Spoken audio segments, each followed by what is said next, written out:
What's up, everybody? It is Friday night. You know what that means. It's time for the Skeptical Help Bar, the official live stream episode of The Black Pearl. I just made that up. Anyway, thank you, everyone, for showing up. I appreciate it. I hope you all have a drink ready because we're going to have a decent show tonight. We're going to have a pretty decent show. I see Greg. I see John. I see Warrior MTI or MTL. Hey, Warrior. Jocelyn, what's up, girl? Donna's in the house. Producer Donna is at a remote location, so she's not next to me this time, but she's in the background, and she is monitoring the comments and all that. Hey, Taryn's here. Cool. So basically, tonight we have a guest. I love having a guest. I really do, because it means I don't have to talk as much. I just have to ask a couple questions and let them do it. So before we get to the guest, I want to go over the rules, which are really important. Hey, Bob. Hey, Diane. Let's see. Let me find the rules. I'm so clustered with this. There we go. Oh, that's the wrong one. Damn, I gave it away. Bob should be happy about that, though. We'll get to that at the end of the show. Anyway, so the rules are, number one, you are welcome to ask any kind of paranormal-related questions, and I'll give you my skeptical opinion, or the guest that will be here, especially the one tonight, will give their opinion on what you're asking. So rule number two is I don't know everything. And that's pretty much true of everyone. We don't know everything, but I am not afraid to say I don't know. I'm also not afraid to look it up. We have 2 hours, so I usually have time to Google something, which, Google. It's freaking Google. Rule number three, yes, listen to Patrick Swayze. The golden rule is be nice. That's it. Be nice. This is a show about discussion, debate, conversation to get people from different backgrounds to come together and just talk, ask questions, get an opinion, maybe talk about their opinion and move on. If you're a dick, then Donna will boot you. That's pretty much it. Plain and simple. We don't deal with that. Rule number 4 is if you have a question, please do me a favor and put a Q in front of it. And that way it helps me and producer Donna to find the questions and put them up on screen. And then lastly, drink up. That's one of the most important rules of the night because, this is a bar. So you have to drink. So let's see. Oh, Bob didn't see it. Oh, cool. That's good. Bob, I have a special thing for you later on at the end of the show, the very end of the show. So you'll see. You'll have to stick around. All right. So my guest tonight is Barry Ruggiero. Ruggiero? I knew I was going to screw it up. I'm sorry, Barry. He's in the back. I see him laughing. But he is a ghost hunter. He works with, let's see. Barry started, I'm going to totally cheat off my notes. Barry started his own group, New Jersey Paranormal Investigations. Barry has a background in special effects makeup, which is pretty cool. So he has a pretty good perspective on what's an illusion versus reality. One of the hobbies is messing around with electronics. 11 years ago, he built his first IR light, followed by building a Rem Pod with nothing more than a hobby kit. Hey, I did the same thing.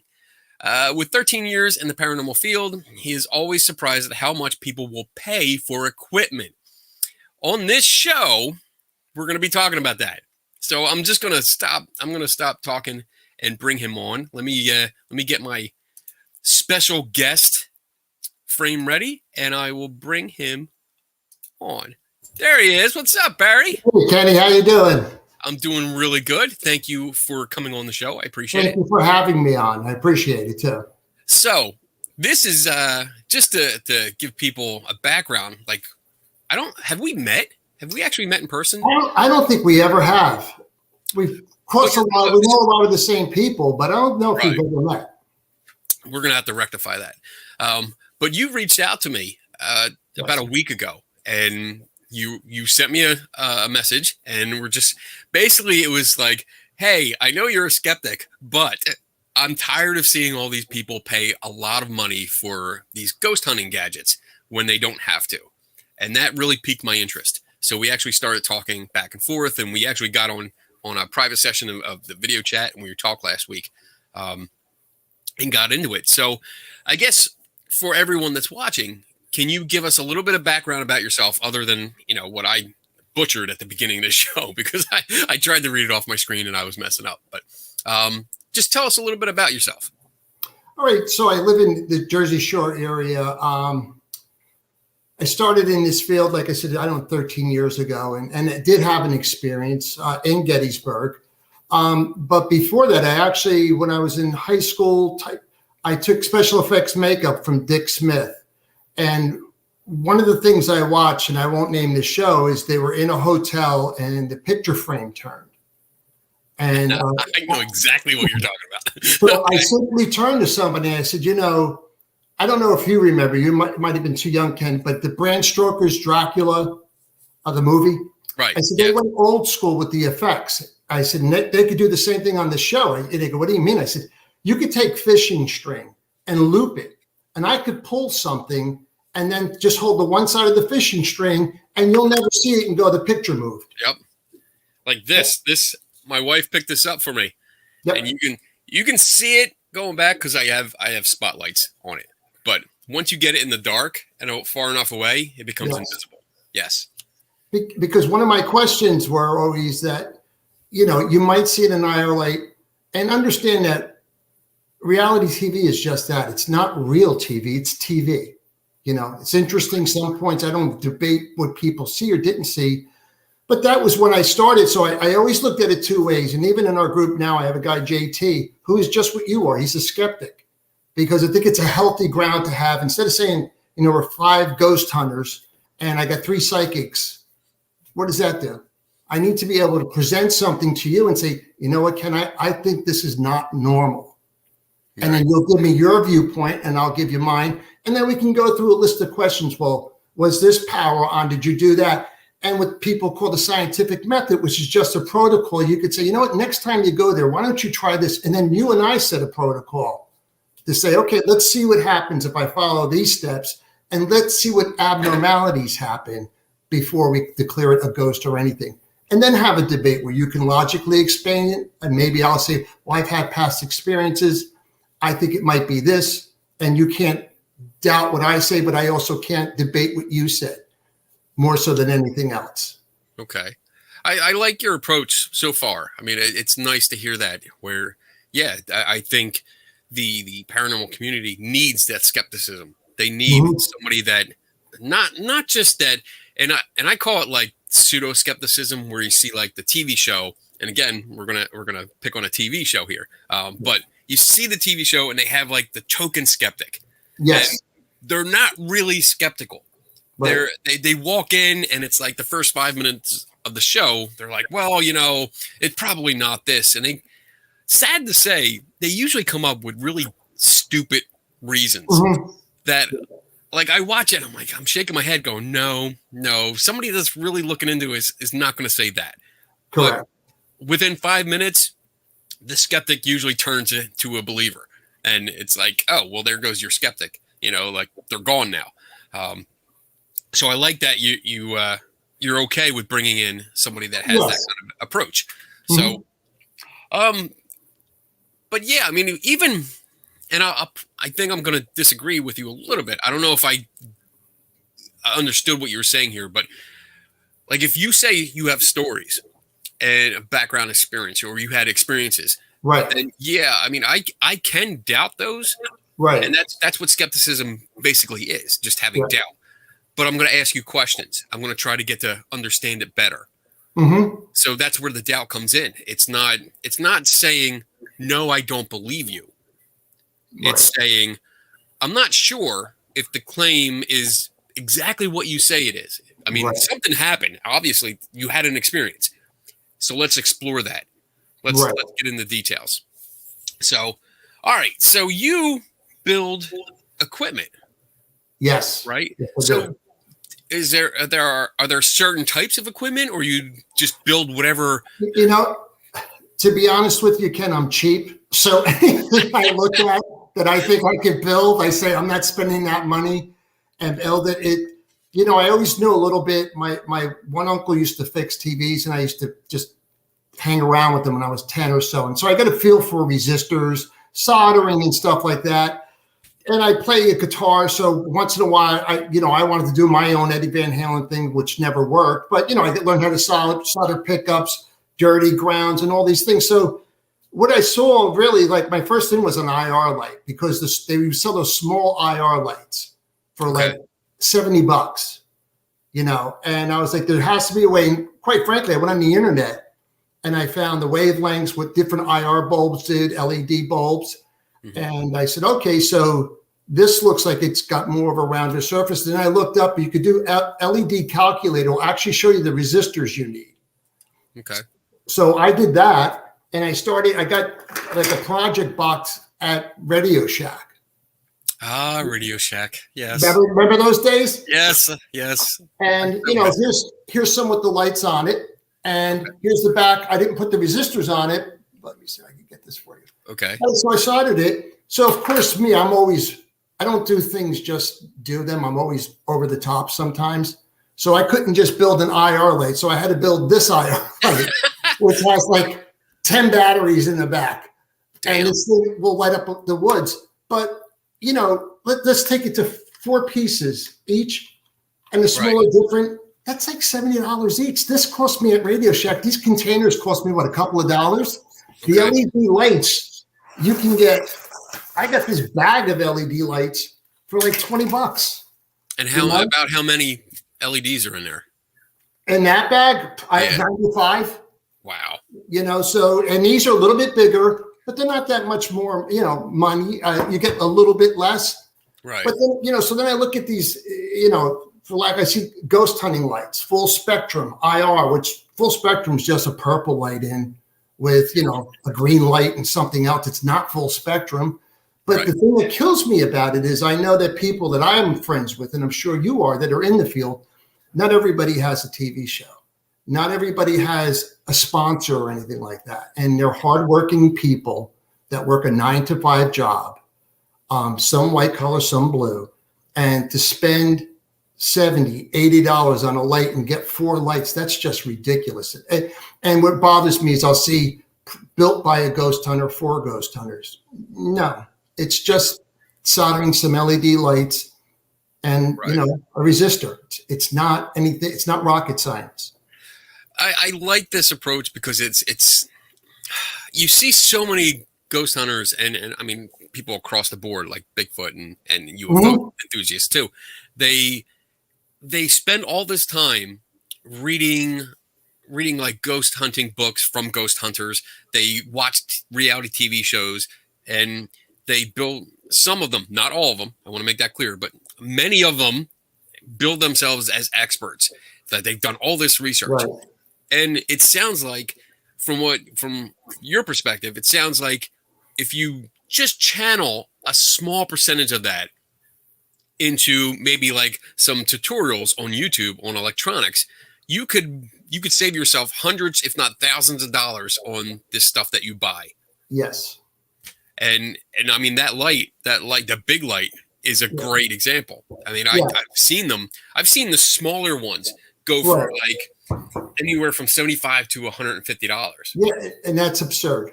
Yeah, I mean that one I would say would be like $300.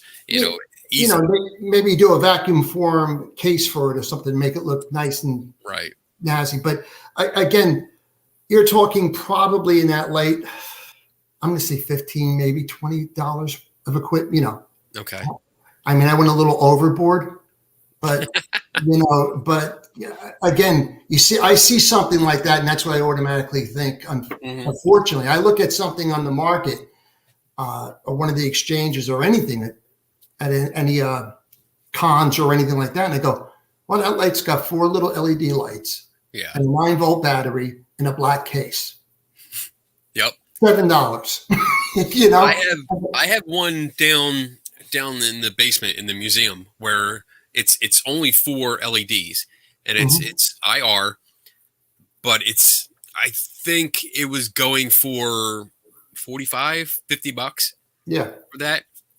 And it's not, I don't use it because it's not bright enough. It's really not worth much. Oh, we got a question. So John Michael, asks Barry, do you use Raspberry Pi for some of your equipment? If so, what are some examples?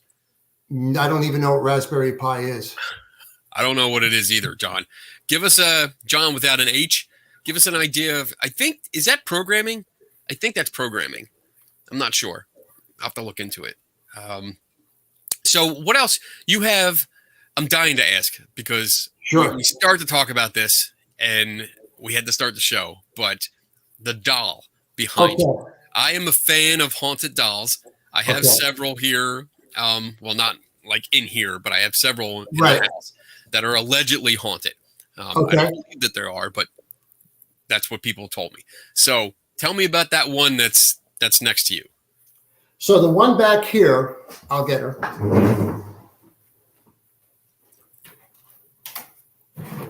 She was sent to me and is supposedly haunted.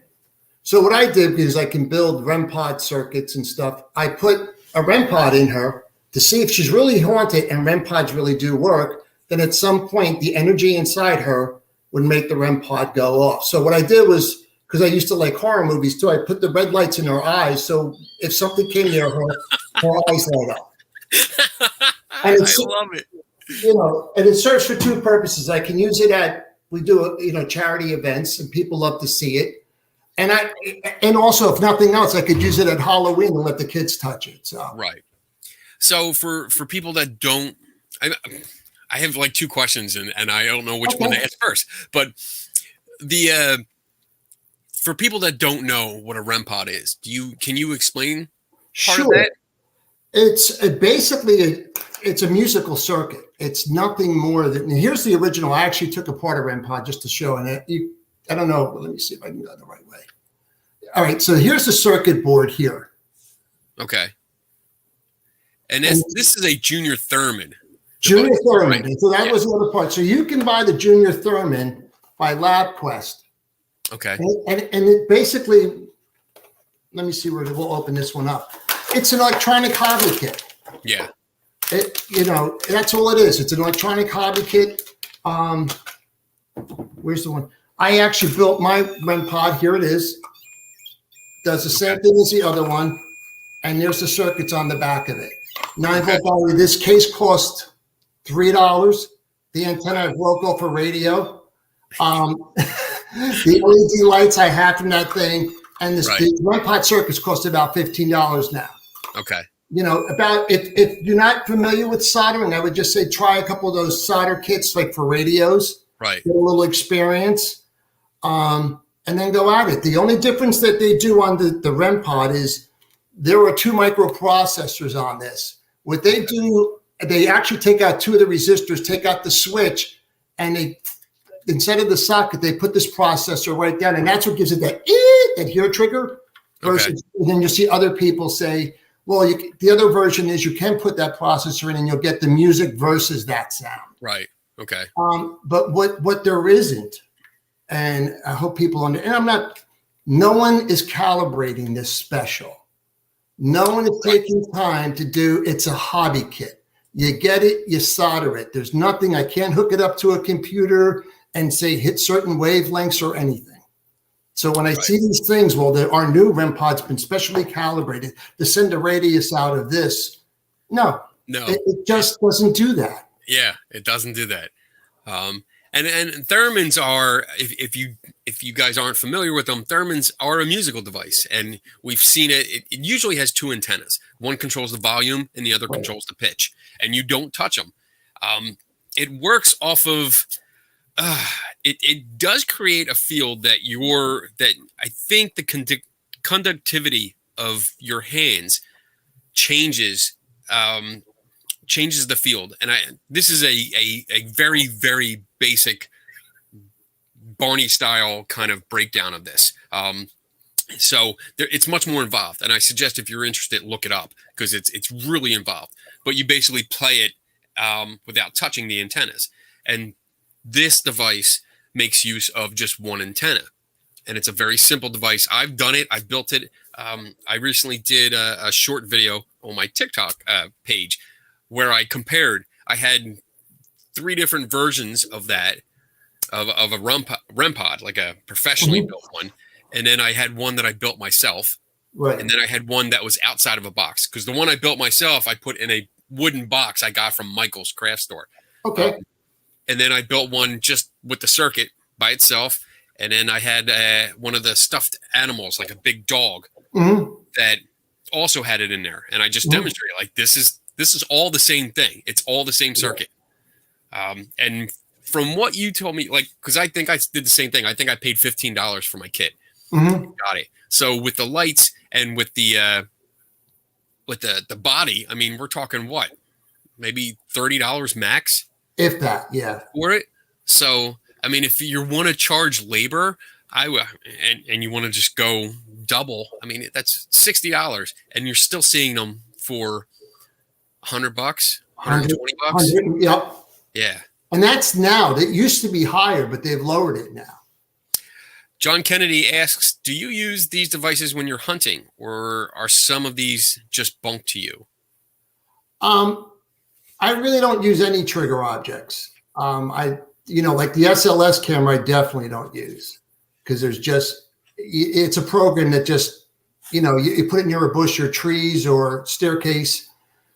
If the program just goes, connect the dots, and it shows you a stick figure. The Rem Pod, once I knew how to build it, again, you got to go to the premise then. Is a spirit really energy? And is it dense enough to where it would fluctuate a Rem Pod? Because like you said, people go the theory when they go to do stuff, they'll say, well, the spirit draws this energy and the Rem Pod goes off. Well, somebody at some point built this out of a hobby kit. Right. And gave it to ghost hunters. So, or ghost adventurers or one of the shows. And somebody said, yeah. So it's not like it was, no engineer sat and said, let me design this because I know a spirit operates on this frequency. And because of that, I'm going to emit this signal on this frequency, because in that case, then I have proof that there are spirits. I can tell you, Kenny, dial it in at this number. We're good to go.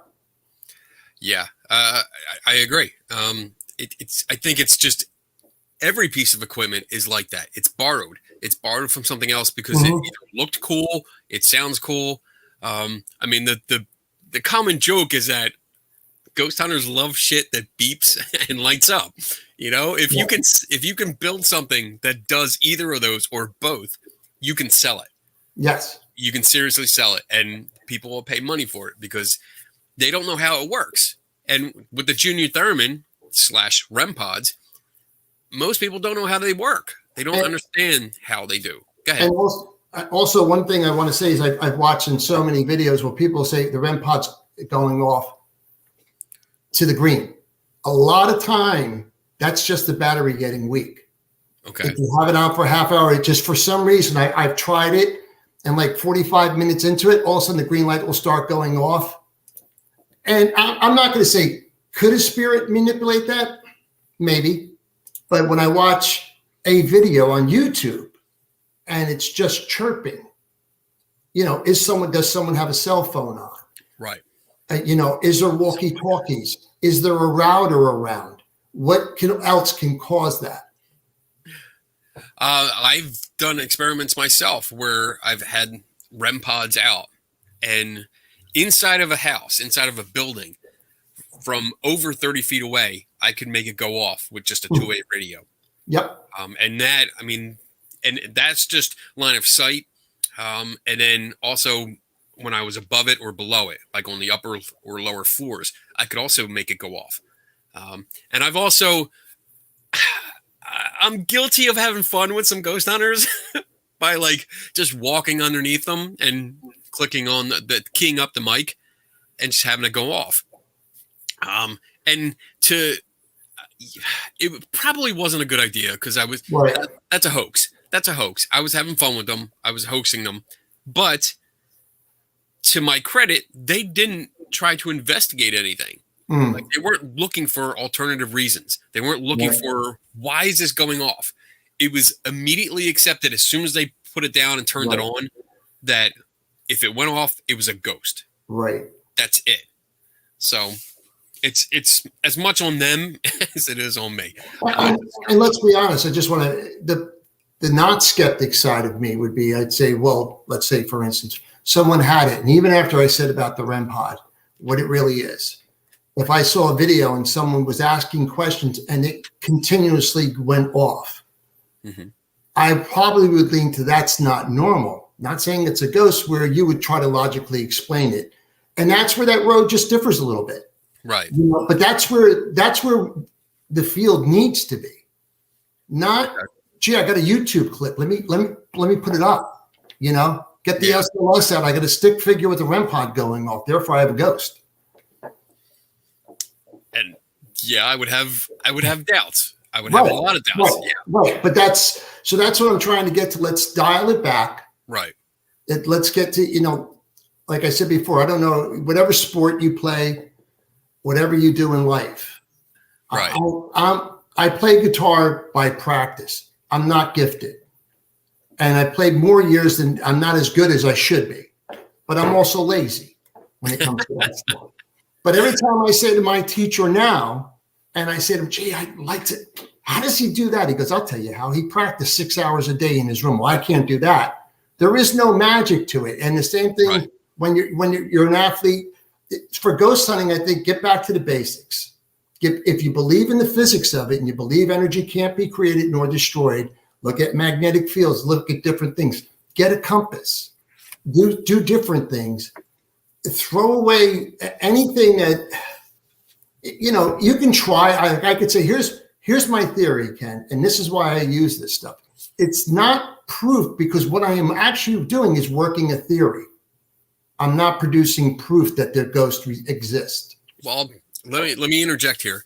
Okay. What you're doing is working on a hypothesis. Yes, a hypothesis. That's a better way. Yeah, you don't have a theory yet. You're many steps away from that.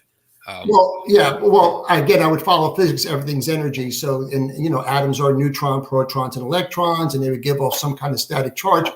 But you're right. It is. It's just we're experimenting right now. We're not. I can't go in anywhere and say unequivocally that's a ghost. Right. And I've had unusual experiences. I've had stuff scratch my head. Where I'm like, wow, I can't explain that, but I've had so much I can explain. Right. I was at a case near my house one time, and it was a ranch house, and the people said, we hear sounds, we hear people walking. They had a newborn baby. So I said, you know what, let me just go in. And we went in. There's 3 of us. My brother was with us, and we sat in the ranch, and the husband was doing the remodeling. And the other guy, John, was with us. He works for Con Ed. So sure enough, goes, you'll hear walking down the hallway.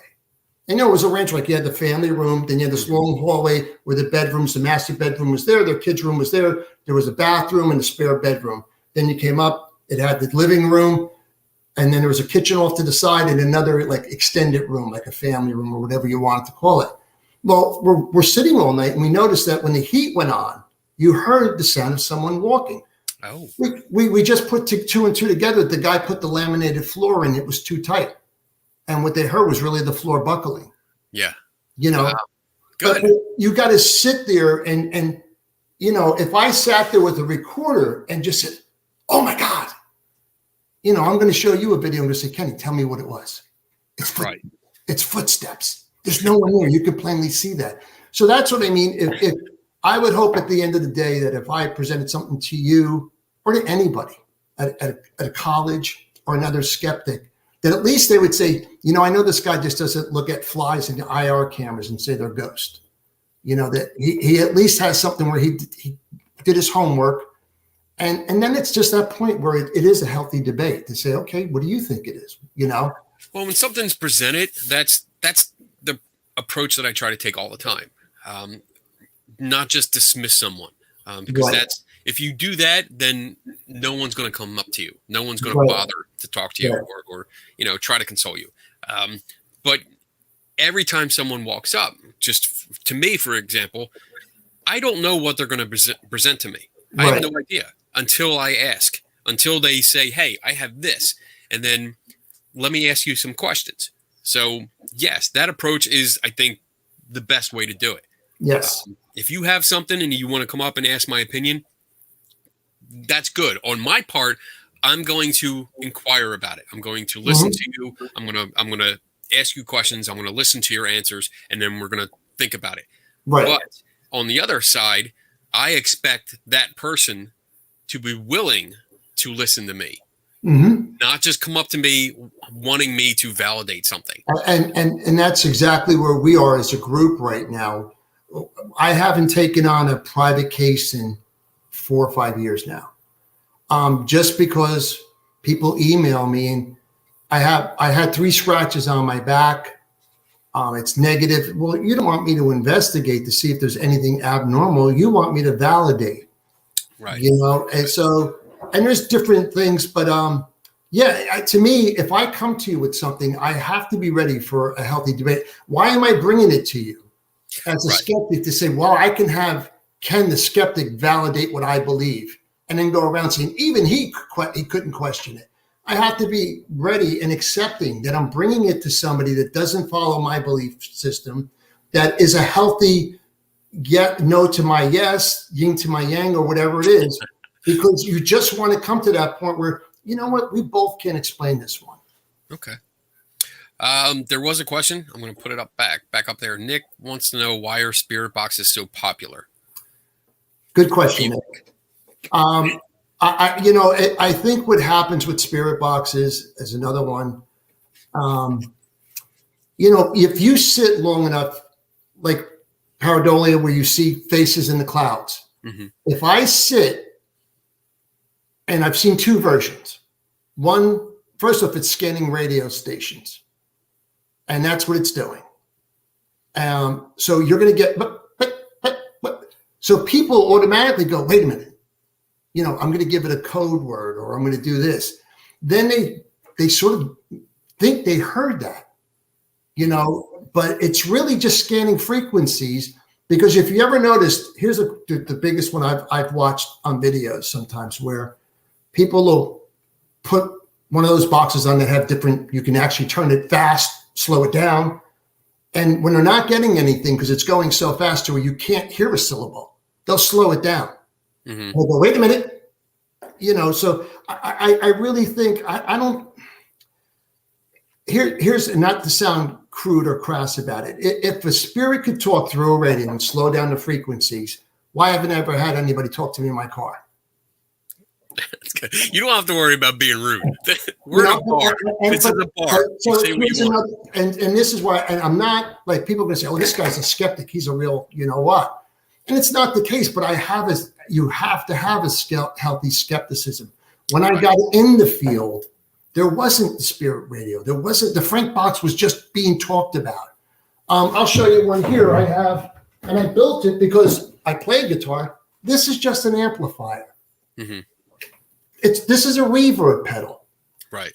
This is a noise canceling pedal that was really meant for if you have effects on your guitar, sometimes you hear the cycling of the 60, 120, zzz. Or if you have a Fender Strat, they're single coil guitars and they always hum. So when you were doing a live performance and you're playing in a Kenny, I say, people up front can hear that hissing. You're going to put a noise canceling pedal down just to turn it down so that hisses away. So now if I put it on this amp, I add echo with a little delay. Now Kenny. Now with the hiss behind it, I put the noise canceling so you don't hear the static. Okay. So now I'm hearing hello, and it's hello, but it's still the radio without the static. Huff's been coming up. No, I assure you, Huff will never, ever appear on this show. Yeah. And that was my big point, because I don't have a problem. You want to say this is a theory that I believe, but when you go around to cemeteries and then you call a junior lunchbox amplifier that, quite frankly, guitarists don't use because it sounds like crap, that you take a miniature amplifier and you said, I found out this is a portal to talking to spirits. I'm like, whoa, we've really gone far now. Yeah. And I'm looking at it, I go, no, that's a noise canceling pedal and that's a reverb pedal. I don't get it. It's actively manipulating the data coming in. You're getting a signal. Token question. Token question. What is the story that really pops into your mind as something that is the closest to evidence you've been through? Okay, probably a couple of EVPs that I knew were on the Tuscan recorders, not the cheap little recorders that you hear a lot of hissing and popping. That to me, and really, and I know Ken, you'll debate it, is personal experiences. Things that I felt that I'm sitting in a room quietly and have experienced that I can't explain. But for me, a good piece of evidence would be a good EVP. Don't give me a hiss and pop telling me it's a word. Something that I go, gee, preferably I'm there too, so I know that there's not someone in the background whispering or something. Right. I would absolutely love to, I guess, go to a location and set up more or less a karaoke machine and say, all right, here you go. This is real time. I'm not going to rely on a radio because of terrestrial, broadcast. I don't want to rely on that. Here is a microphone. It's coming through the speaker. Talk to me. Let's have a conversation. Right. And if I heard a voice come over this closed system, just like we are talking now, then I would be convinced.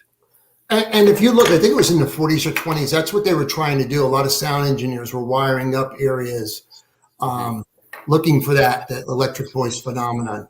What I don't like is, and you see it on the shows, is those little, and they're crazy now. Is it the Olympus or the Sony recorders that, they're charging $1,000 now? Oh, the Panasonic ones? Yes, that's what it is. Yes, I have one of those, yes. Because I was a ghost hunter back in the 90s. and I had purchased one. But yes, they are notorious for static. Notorious. Yes. Horrible. And I try to tell people that, the hiss that you hear in the motor, because the mic is all self-contained, is what you're really hearing. It's not an EVP. And that's another one, like we talked about, the portal. If you watch any show or anything, you'll hear, and then it'll go, it said, I am over there near the door. And you go, oh my God, it did. So again, for me, I've heard a few, whether you want to call them class A, I just call them clear EVPs. Okay. So yeah, John Michael says, even then, how can you guarantee that the closed system is totally closed and not picking up amateur radio or something like that? I agree. If it's not properly shielded, yes, it could pick up stray signals. So I agree. So if I was going to do this, yes, I would make sure it was properly shielded and or put it in a Faraday box. Right. Well, which would be the best way to do it, actually. So I have a Faraday box that I built and tested the hell out of to make sure that it would not allow FM or AM signals in. AM was definitely much harder to keep out, but it's successfully, I can have a radio in it. It goes dead as soon as you close the lid. Even 2A radios, when I put it in there and close the lid, I can't get it through. So I'm happy about that. And I've used that a couple times. See, to me, that would be a more interesting experiment is to get the Faraday cage and just say, okay, I'm going to put the radio in it. We're going to try to do a spirit box session and see if anything happens without the frequencies there. Right. On AM, because we all know, but then again, you could say, well, FM bled through or something. But that's what I look for in the field. Someone forwarding it saying, let's try this now. Since I'm getting all these lights going on, what's the next step I can do to eliminate you questioning it, Kenny questioning it? Right. Well, if I put it in the Faraday cage, then what does he say? Okay, you know what I mean? But that's, to me, that's more important than finding a new box that can detect shadows and has a radio sweep in it and sends off 5 lights with an antenna. Yeah, I agree. And I think that's a great approach where you're like, all right, if you think of somebody, because I do that often whenever I write my articles that are investigating different topics. Right. I write it out and then I read through and go, all right, what would this person say? What would this person ask? Would this person say, okay, this is good? And I go through it like that until And I actually contact people and say, what do you think? You know, Mhm. give me your input. So I like that. I like that a lot. Go ahead. Go I ahead. will say for the people out there, one of the things I do, because I'm guilty of it too, I'll go on, we'll do an event or something, and I'll set up a recorder somewhere, and I know it's quiet or something like that. Or in the past, I'll listen to something, and I don't believe in, don't use any of the software that filters, slow down the audio, filter out sounds, or any, because I can't take when people say, listen to this audio clip. I slowed it down and took out the background noise. It's no longer the same recording. Mm-hmm. So, to me, I forget what I was talking about now. I know I went How much off have you about, had to drink? I know I went off by, it was about the recordings and stuff. So yeah, I mean, yeah. If you're going to edit out stuff, I think when the people start filtering the audio track Yeah. and present to you the filtered audio track, it's already been manipulated. Yes. And I understand they're trying to clean it up, but do they document what they do?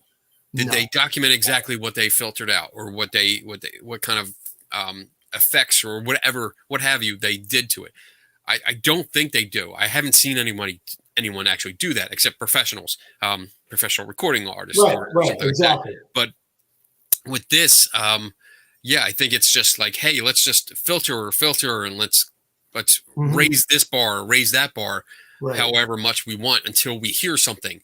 Yes. You know, and I think most people, and I'm speculating here, but I think most that review their own footage or their own tracks already hear something, already think they hear something, and they're just trying to fine tune it until they get it to where they like it.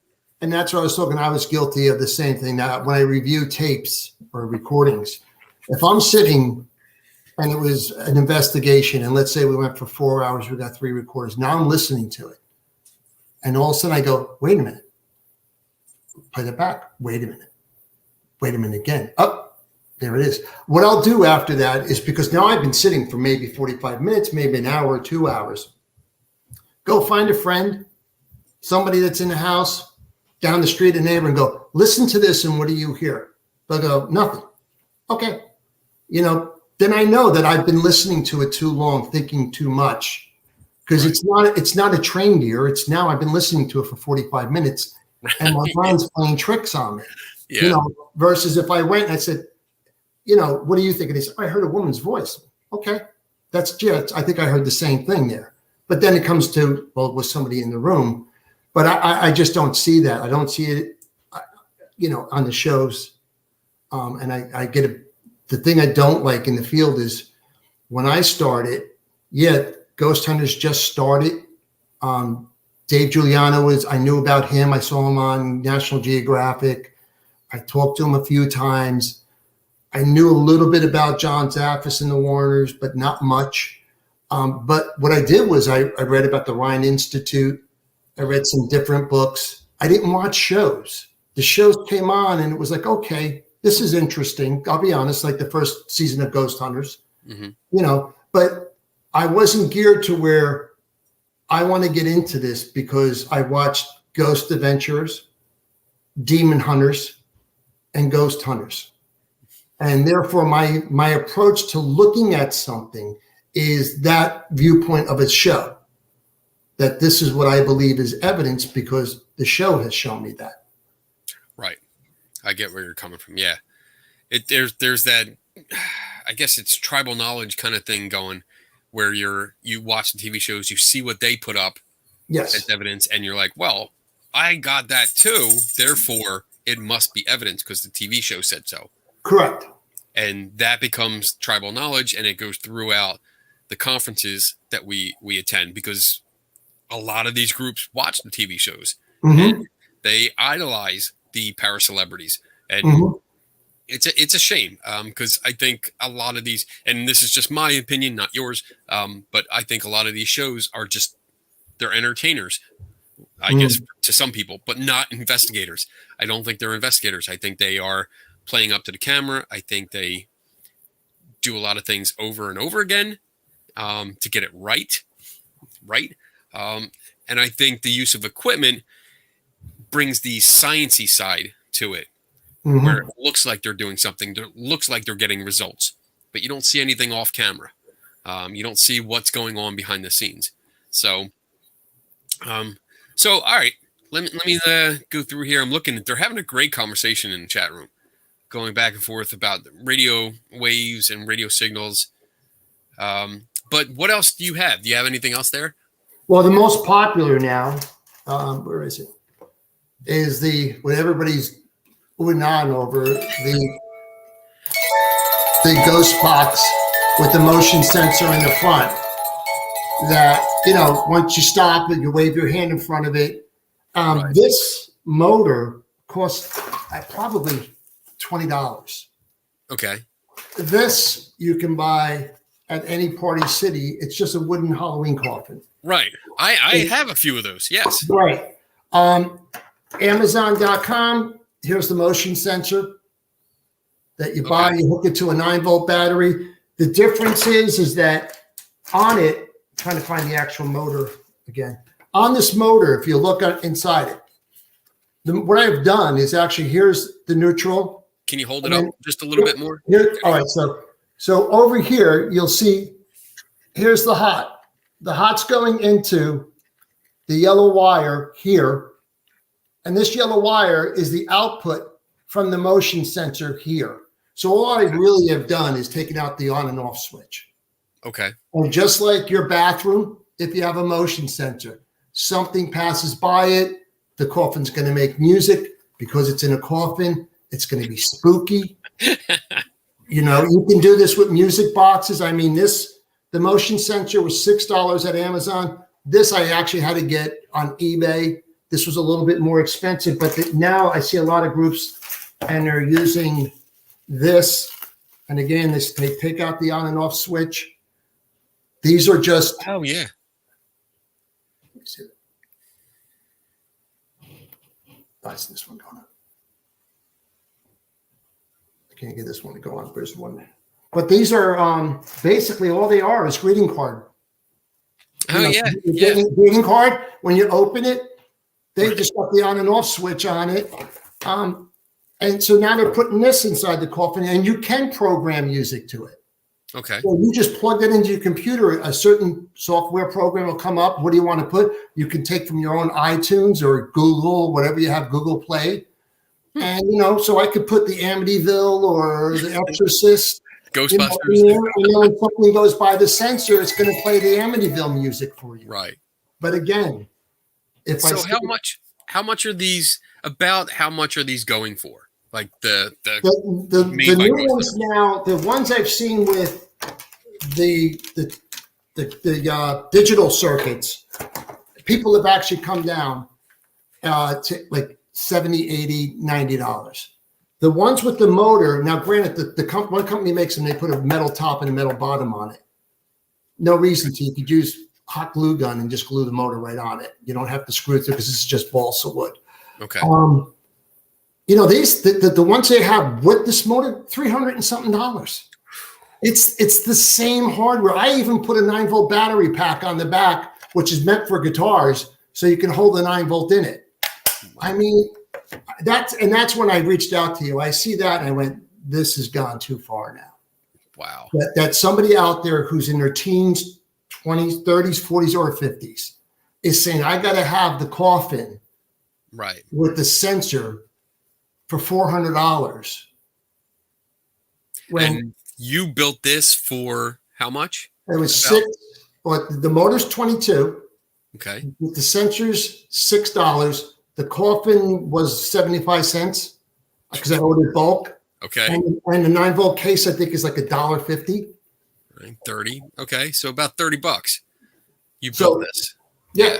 And if you wanted, I'm sure I could get the 2 metal plates punched somewhere. And I could, but it's certainly not worth $3.99. Right. Yeah. Oh my God.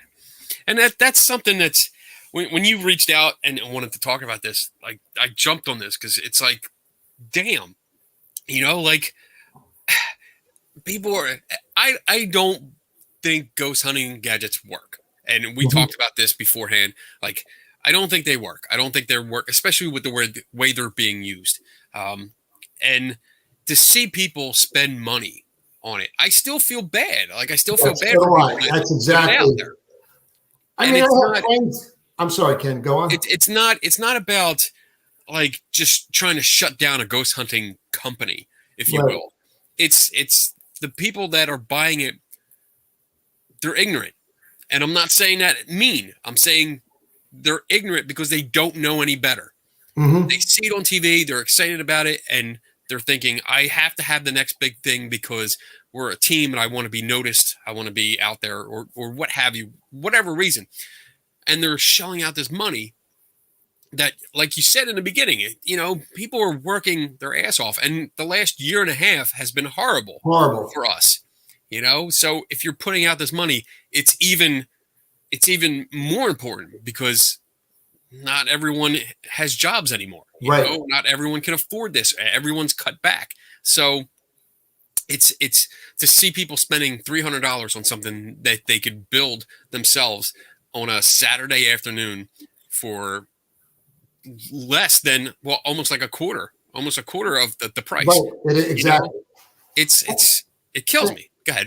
And I don't want people, because they're going to be like, this guy can't be a ghost hunter because he's debunking a lot of stuff. But again, I started a long time ago, and I don't get caught in all the hype of bells, like you said, bells and whistles. I can build them. Right. I get a kick out of a lot of them. But again, this is, if you look at 4 states of matter, this sensor goes off when you or I walk by it. We're solid matter. For this sensor to go off in a room and say it's a ghost, the ghost at that point has to be semi-solid matter for the motion sensor to detect it, the infrared. It has to block it. It has to stop that beam somehow. So go on. So is it, that's what I'm curious about, like what kind of sensor it is. If it's infrared, I guess my question is like, does it reflect off of something? Or it doesn't shoot out a beam, because I looked at that. The only way I would really know is by taking my IR camera and seeing what it does. But when you buy the sensor, it says low something infrared motion sensor. Okay. And it's on Amazon. All right. We'll have to look that up later and get into that, because that's interesting now. Because I'm wondering if it's like a passive infrared. It is a passive infrared. Okay. That's exactly what it is. All right. So passive infrared. Let's look this up so that maybe we can get a better idea, because now I'm really interested in how it works. Passive infrared sensor. So passive infrared electronic sensor that measures infrared light radiating from objects in its field of view. So it sounds like that when it's taking a look, if something changes, if there's more heat, right, then it goes off. That's what I'm thinking, because I have some Radio Shack motion sensors that work off the same kind of system. Okay. And that was the same way. So that's interesting, because then you would need a heat source. It would have to be a solid heat source. It wouldn't read anything that's not solid. It would have to. Right. And that was my point in more layman's terms, that you have to have a solid surface. So for me to say, gee, this went off and I'm presenting this as evidence, then reality is, at the same time, if you and I were standing in the doorway and this was in a room and it was out of we were behind it and this went off, and for it to be a spirit, we would have to be able to see something. It would have to be solid. Yeah. Right. There would have to be something solid there. So this isn't a pre-sensor on the verge of what's going to happen. Something has to be there for it to happen. So you putting this in the dark, waiting for it to go off, odds are, if you do, you're probably within a 10 or 15 foot radius and somebody off, 45 degrees away moved their arm or something and it's gone off. So Barry is asking, how is the coffin going to work for ghost hunting then? It doesn't. I really like this. I like having you on. This was fun, because I like that you're a direct approach and you're not trying to bullshit people. I like that. So go ahead. Yeah, I agree with you. Again, if you look at the 4 states of matter, it would have to be just what Ken told you. He looked up what the infrared does. Something solid has to be in front of this for it to go off. If there's something solid, if I have a camera set up, an IR camera, anything set up, I should be able to physically see that thing that's making the sensor go off. Yes. And that's what I'm saying. You can't present this motion sensor to me going off as a piece of evidence. And also, because it is a motion sensor in a coffin, it's certainly not worth $399. And it's not a better piece of equipment that you need to have in your toolkit. Yes, I agree. And I think stuff like this, I would say that there's a use for it, but not necessarily what people build them for, or at least sell them for in the ghost hunting community. I would use these to keep track of people. And I would set them up in doorways, like right behind the door, so people couldn't see them until they walked in. And then, boom, it goes off. And hopefully scares the shit out of the person trying to sneak around. Right. But alerts me to, hey, someone's up there. Let me go see. And that's where, for me, and I don't want to get anybody angry. I'm sorry if you get some venting on it. Let me disclaimer here. I am used to it. I have a very, very thick skin. Doesn't bother me. So, in my viewpoint, there's people out there that are in garages, basements, bedrooms, soldering stuff, looking for the next thing. And there's nothing that said, the Rhine Institute engineered this and found these frequencies do this or that, or if it's or anything. These are just common everyday items. And someone puts a bell or a music to it in a coffin, and everybody's like, "Oh my god!" And you know what? Realistically, I could go anywhere before. Now it's already been done, but you go give this. Say, here, ghost hunters, take this. Just use it for a night. Great. I'm making 380 or 350 off of every one I sell. Right. And then when I get too busy, I'm going to tell you have to wait 6 weeks. And that will grow and grow. Yes. That's funny. I like that. So yeah, Bob has a question. It was mentioned that you are from the Jersey Shore. What is the most, or what are some of the most haunted places around your area? Definitely the Monmouth Battlefield would be the most well-known one. I know Ghost Adventurers out here at a couple of different spots. I personally have done events at the Strand Theater down here. I believe there is something there. But realistically, if you want to see the tourist spot, New Jersey has the Devil's Tree, which is nothing. It's a tree. It's a tree actually in a road. Clinton Road. Some say the Barnegat Lighthouse is haunted. But the big one is Monmouth Battlefield, which is actually a shame because they never built it up like Gettysburg was. And it's an amazing battle. If you read here's what I get from all the places I do. The history is more amazing and the stories than anything paranormal could ever happen. Yeah, I agree. The history is just so interesting. And sometimes the ghost story is a segue, it's a gateway into the history. So if you can, I understand the places that hook you with the ghost stories, right, and then teach you the history. As long as they and we're guilty of that. We're guilty. I do an event. The fundraisers are to make the historic sites aware. They claim they're haunted. I go and investigate. Maybe I've had some experiences. Maybe I don't. I never I say, come on an investigation with us. I don't say at 9 o'clock tonight, you're going to see a ghost. Okay. Anything you want, like you see, Kenny, what I built, anything you see on TV, I have. Now, part of my skepticism is I have the dolls. I don't believe that they're haunted dolls. Just because you read about Christ and they say the demons went into the pigs and the pigs went into the river, why a doll? You're a demon. Right. Why would you go into a doll? I want to get into this a little bit more, but two things. One, I want to answer Megan's question. She thought the Devil's Tree was taken down. It might have been, Megan. I haven't been there in years. It's up North Jersey. Again, I live down this shore. It's probably, if I went there, probably almost 2 hours away. So it might be. Okay. And then next, I'm going to say we're going to take a commercial break. I'm going to play my commercial and we'll come back. The commercial is about 2 minutes and 22 seconds. So if you have to fill up your drink, feel free. But and then we'll come back and we'll get back into the haunted doll idea because I want to discuss that some more. So Okay. let me cue this up here and say we'll be back in 2 minutes and 22 seconds from now. Hey everyone, this is my store based on the theme of science and skepticism. It's here that you can find all kinds of shirts and hoodies, yoga pants, tote bags, the fanny packs I know you guys love, masks and pillows, all with science and skepticism as the theme. I even have hoodies for your pets. That's right, your dog or cat can wear one of these things. I also have a general store that sells more inspirational quotes or, drinking stuff because I like that kind of thing. I also have a store set up for our Three Tortured Souls podcast, which we do Saturday nights.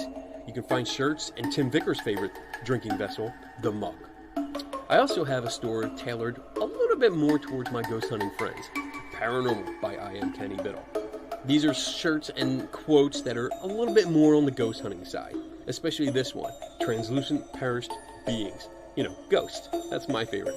So if you're interested, head on over to teespring.com/stores/scientific skepticism by IAKB and check it out. Thanks.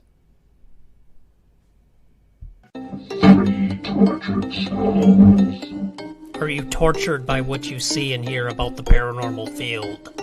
Join us as we critically examine and question paranormal claims, science, ghosts, demons, cryptids, UFOs, ghost hunting technology, and much more are all on the table for discussion. Three Tortured Souls is a video podcast that streams live on Saturdays at 8 p.m. Eastern and 5 Pacific. Three Tortured Souls.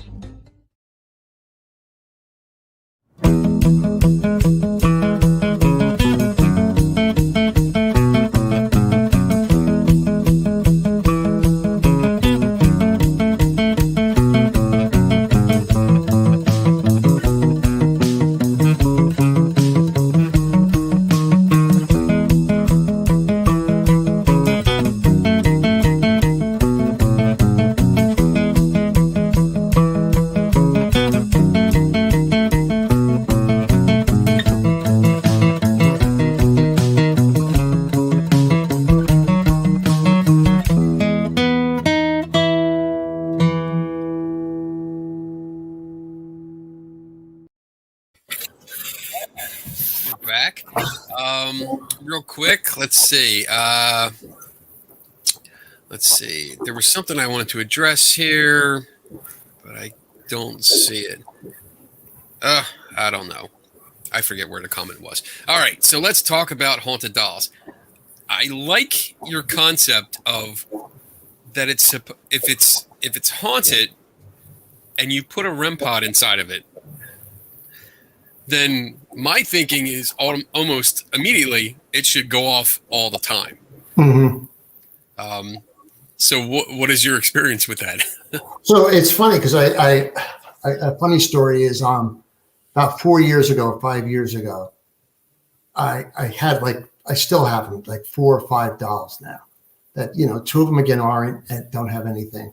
So my niece was over and she was 6 years old at that time. She was fascinated, and I said, nothing's going to happen to you, honey. Don't worry about it. So she goes, we should do something. So we actually put them on our group page. I put them live on a live feed for the night. And I could not believe the amount of, nothing happened. And I said, I feel like Seinfeld. I got a show about nothing. People are watching it. I've had these things now for, like I said, 5, 6 years, maybe, at least 6 years now. Some of them, some 5. Nothing has ever happened. You'll never find me sleeping on the ceiling. No one's walking around at night opening doors. Is sleeping on the ceiling, is that something? because I would love to do that. And so would I. That'd be great. And and again, one of the things I talk about too is look at the logic behind it. So we saw that doll. Here's another one that was supposed to be haunted that has a Rem Pod in it. Oh, these are Mitch Mahoney dolls, and I get it. If you have this sitting in your house and your kid's petrified, or you got it from a garage sale, but you're going to see the stories I get with some of these things. I'm like, why do you have that? Why do you have it? Right. You know, and then I instantly say to them, I'll pay for the shipping, but I'm not buying it from you. Right. Right. So you know, I said, I'm actually going to put a Rem Pod in it, and we're going to see over time what happens. You know? Okay. All right. John Kennedy has a question. How have we determined something supernatural would even interact with electronics? I understand the energy. Thanks, Drink Up. Thanks, John. But where is the evidence electronics are the medium they would choose to communicate? Why not speaking directly to testable interactions or with testable interactions? Good point, John. You know, that's part of the big argument with people that, like, you know, skeptics in general and even physicists. If you want to talk to somebody and I say this, they go, okay, the K2 meter works between 5 and 20 hertz. So what if the spirit's on a low frequency? You know, what do you do? There is no proof. Again, it's that whole theory that energy cannot be created nor destroyed. So all I'm doing is saying, okay, I believe in physics and I think the soul may be an energy. So I use things to see if I can measure fluctuations in the electromagnetic environment. But I don't have a piece of paper that I could say to Ken, oh, you dial in at this here and you'll see stuff happen. You know. I agree. Yeah, there's nothing there is no evidence to let me rephrase that. We don't know the qualities of a ghost if they exist. Right. So if you don't know the qualities of something, you cannot test for that something. So like if we're talking about science, say like dark matter or black holes. Black holes are great. Right. You can't see them. Well, I mean, technically you can't see them, but we can now. But you can't see them, but you can see the effects. Right. And we see the effects of it because we know the qualities of a black hole, and we know how we understand how it works for partially at least. And we can use that information to detect where one is. So yes, we can do that. But when it comes to a ghost, which unfortunately is still it's how do you say it nicely? Mythology. It's not something we can prove yet if it exists. So therefore, we don't know any of the qualities. And when it comes to electronics, how do we know that would be the medium that it would use? Right. We don't. And realistically, for me or anybody that's investigating, you come up with this premise that would there be fluctuations in the EMF field? If you have a personal experience at any given time, you want to see if those instruments can measure that. But again, it's you're just practicing something. It's not proof necessarily. Right. You know, like I tell everybody, I get a K2 meter out. It doesn't mean that this thing's going to be capable. I'm not going to be talking to your grandmother tonight. She's not going to communicate with me through that. Right.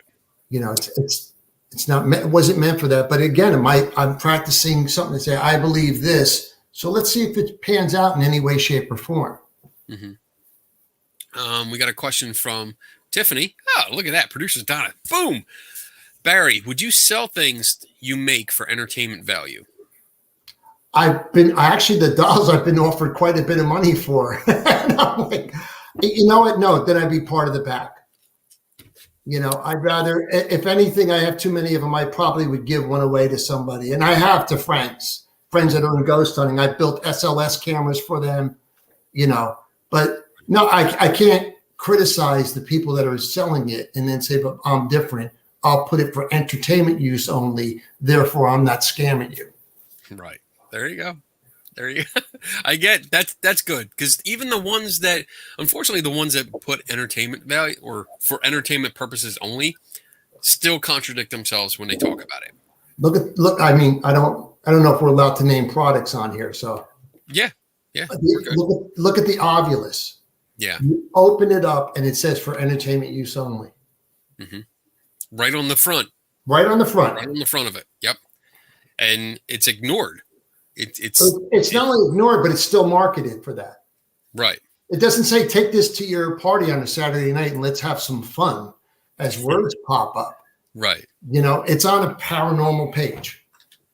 Right. And yeah, and it's sold as a ghost hunting gadget. And yeah, the entertainment purposes only disclaimer is there solely, I think, for legal reasons, just in case for him. Right. But it's still sold as a ghost hunting tool that can communicate with ghosts. So it's still, yeah.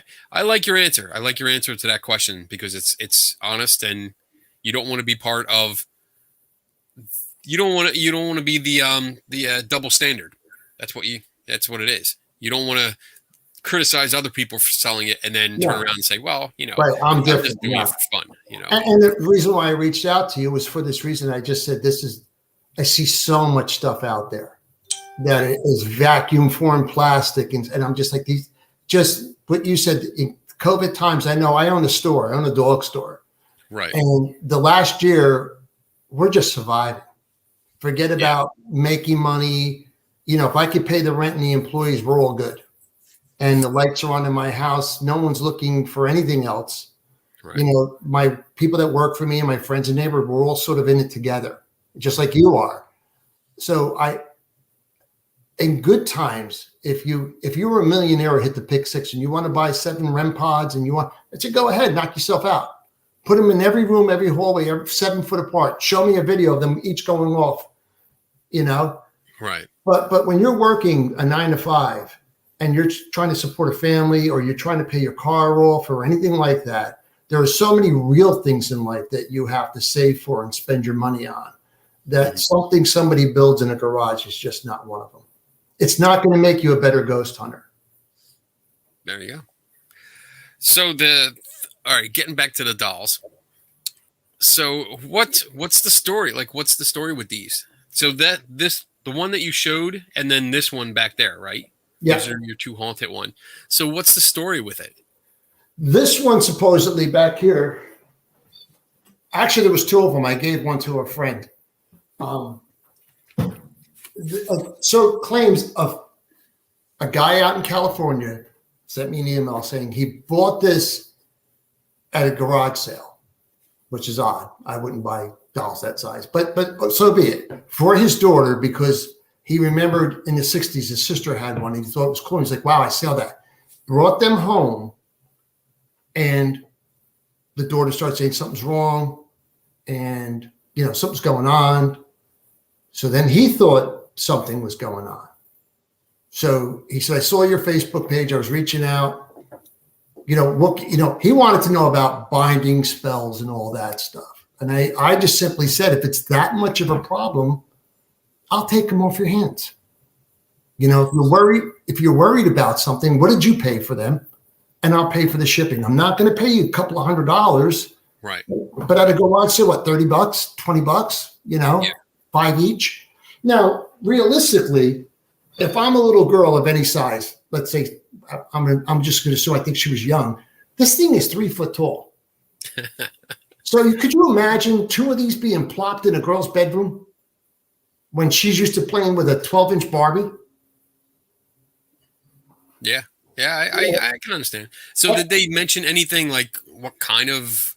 No. He just thought what I get more from this, because I don't buy the dolls. I have people that just sent them, so I don't get that great backstory.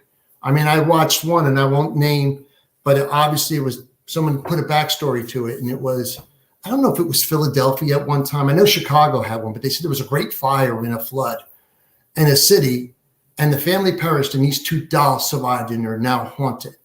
And I'm like, you know what? Like I said to you before, I can't remember what I did with my G.I. Joe at 6 years old.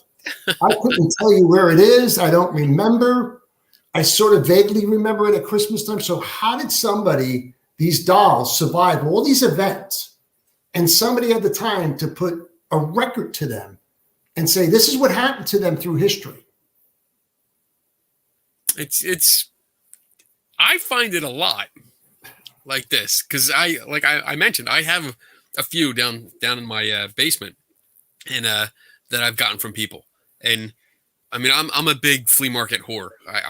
Right. Every weekend I'm at flea markets and yard sales, and I really look forward to it. But I strike up conversations because I usually wear shirts like this, Ghostbusters themed or something like that, and you get to talk to people, and especially at flea markets, they're all friendly, they're all talking, and you mention something about, hey, like you like haunted stuff. I'm like, well, yeah.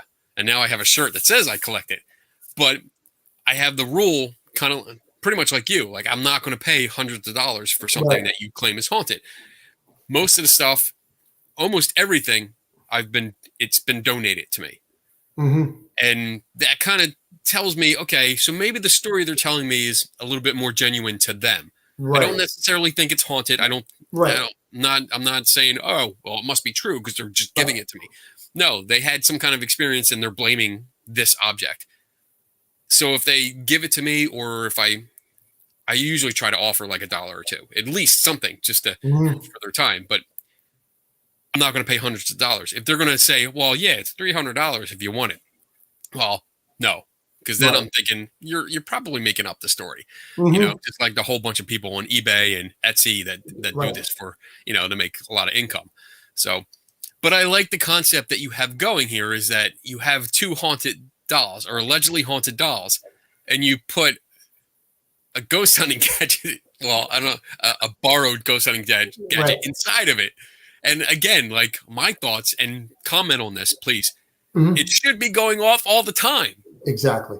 And the funny thing is that, and I won't name anybody, but when I put this up 6 years ago, when I first started the group, that was like the first thing. I was by myself, and 6 months into it, my pet peeve, I was reading about Annabelle and stuff, and about the Twilight Zone, I go, gee, it makes sense that those girls watched the Talking Tina episode.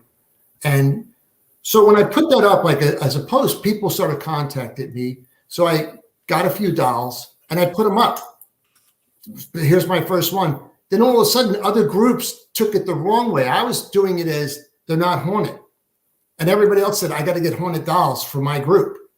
And not that I'm taking credit for everybody doing it, but all of a sudden, a couple of them had the same dolls that I have. And I'm like, it wasn't for the reason. I don't have it out here, but I did a Raggedy Ann one, and people will go, Annabelle. I go, no, that's my, like, kudos to John Zapp. It's like, here you go. I built a Raggedy Ann doll, and it's just like he would laugh, and it's just a funny thing. It's not right. And that's what I try to get. You look at some of the dolls and they look creepy.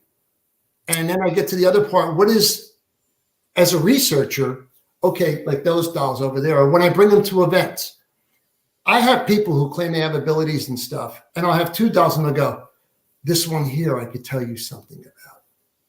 And I'm like, why? Because I said it might be haunted, and 2 of them aren't, and now you're going to tell me a whole story? I've had the doll for 5 years. Nothing's ever happened to me.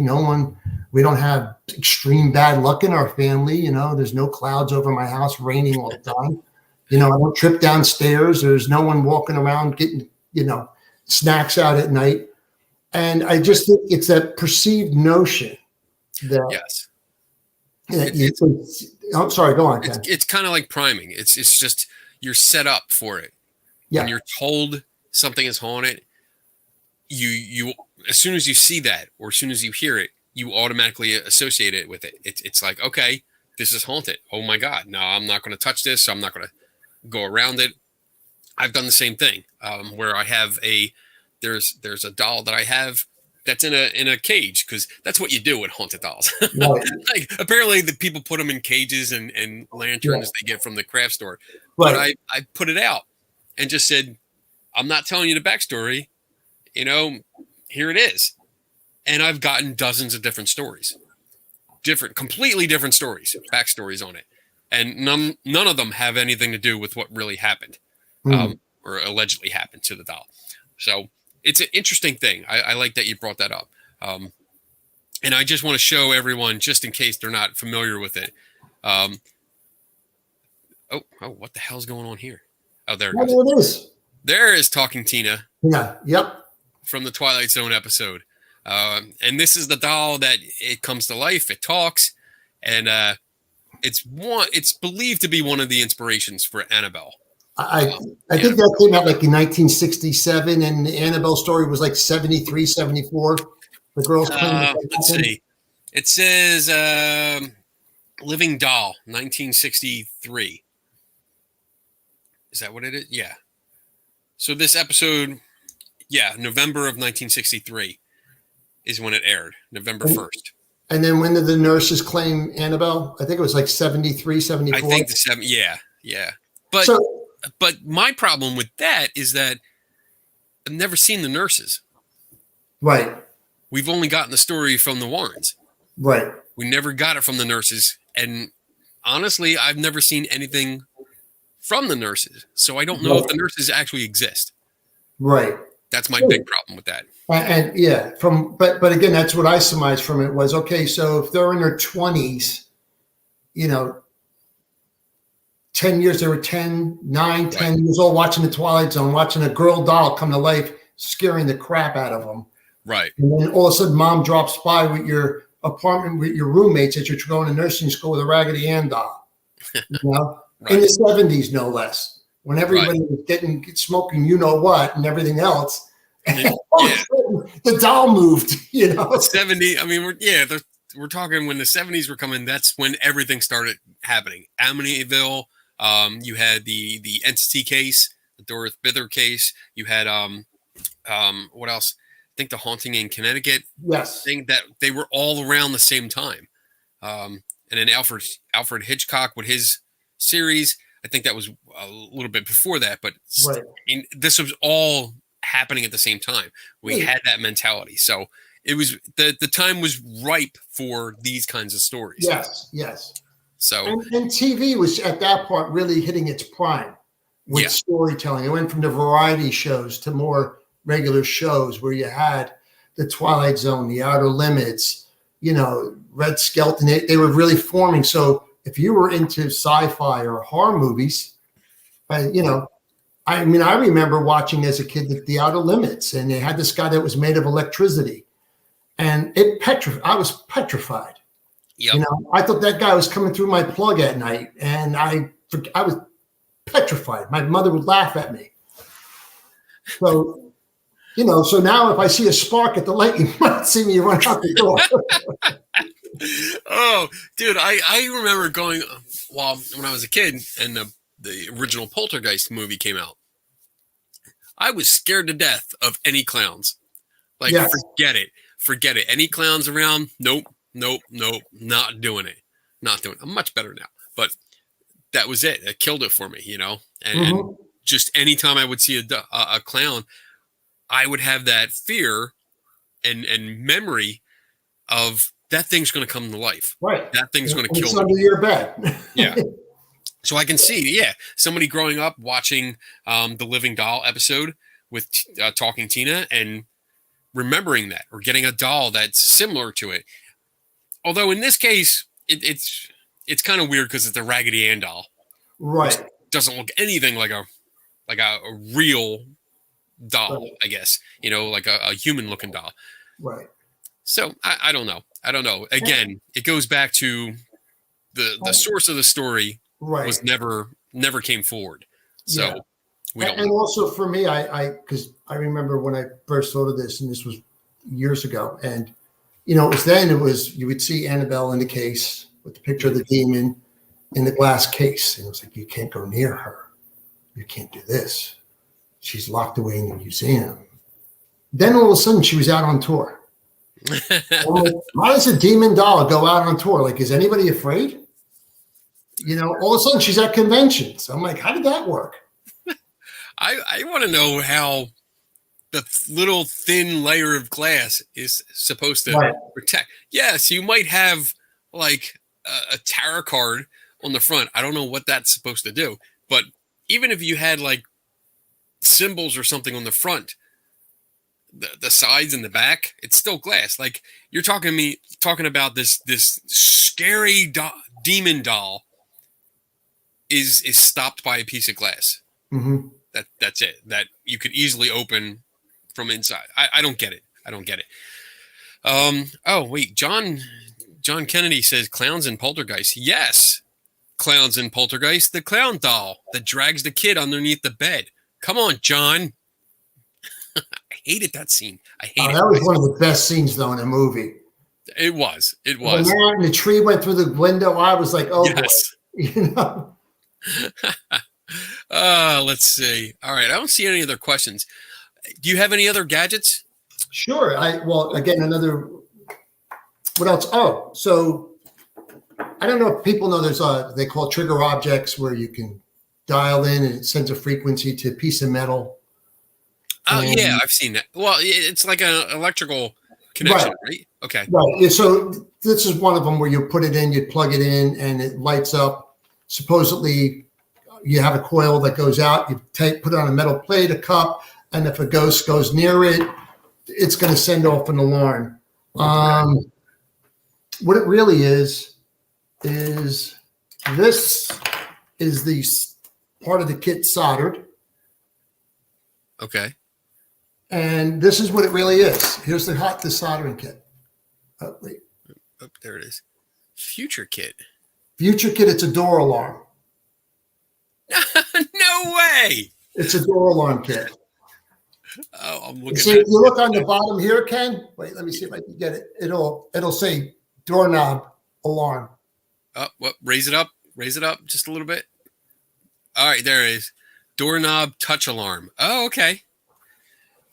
So, and I think those are going for 120, 100 and something. And again, it's a door alarm. If you build it without the coil, it actually has a piece of metal that goes in a circle that you put on your doorknob.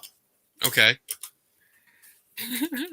And and then you can go, I mean, here it is. You can go and order, these are the plastic boxes it actually comes in.